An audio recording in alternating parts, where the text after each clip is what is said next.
Alright, so let's say that we have the cosine of theta equals negative 1/5, and we have the cosine of theta. And just to get everything lined up here, let's figure out what the sine is. So when I do the Pythagorean theorem, we get 1 plus b squared equals 25. So b squared equals 24 when I subtract it from both sides. And when I take the square root, since we're going to get exact answers, I'm going to break down 24 to be 6 times 4. 6 breaks down, and 4 breaks down.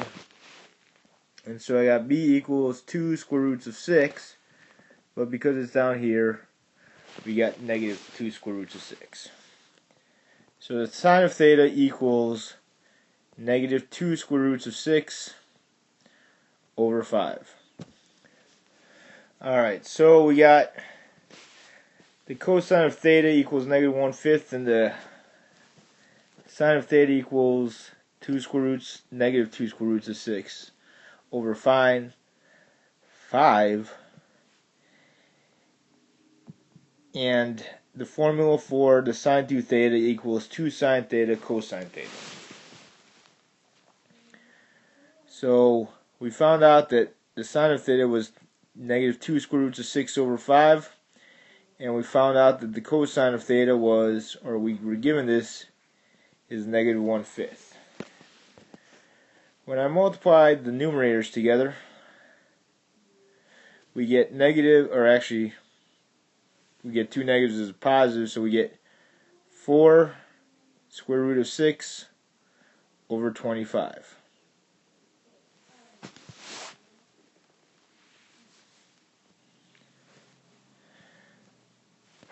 For cosine 2 theta, I'm going to use the formula 2 cosine squared theta minus 1. And the reason I'm using that is because I know what cosine is, and it's easier to plug that in. So I got 2 times negative 1/5 squared minus 1.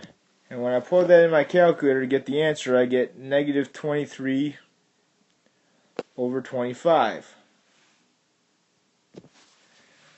Alright, in getting tangent of 2 theta, I'm just going to take the sine of 2 theta and divide by the cosine of 2 theta. So that gives me 4 square roots of 6 over 25 divided by negative 23 over 25. Well, what happens to the two 25s? They cancel, and so I got negative 4 square roots of 6 over 23.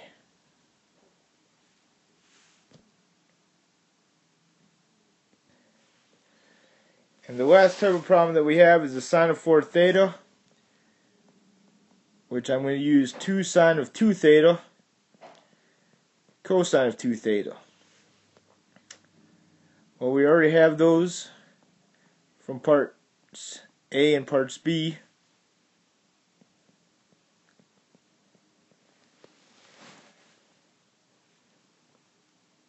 So let me just do that. Multiply all the numbers on top, and we get negative 184 square roots of 6 over 25 times 25, which is 625.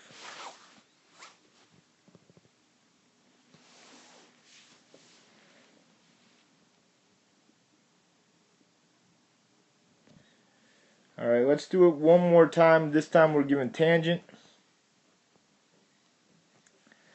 So 3 and 1. 1 squared plus 3 squared equals c squared.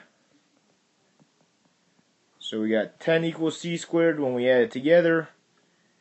And so we got the square root of 10. So the sine is going to be equal to the 3 over the square root of 10. And the cosine of theta is equal to 1 over the square root of 10. And that's equals, not negative. So when we're doing sine of 2 theta, the formula is 2 sine theta cosine theta. So we got 2 times 3 over the square root of 10 times 1 over the square root of 10, which turns out to be 6 over 10, or 3/5.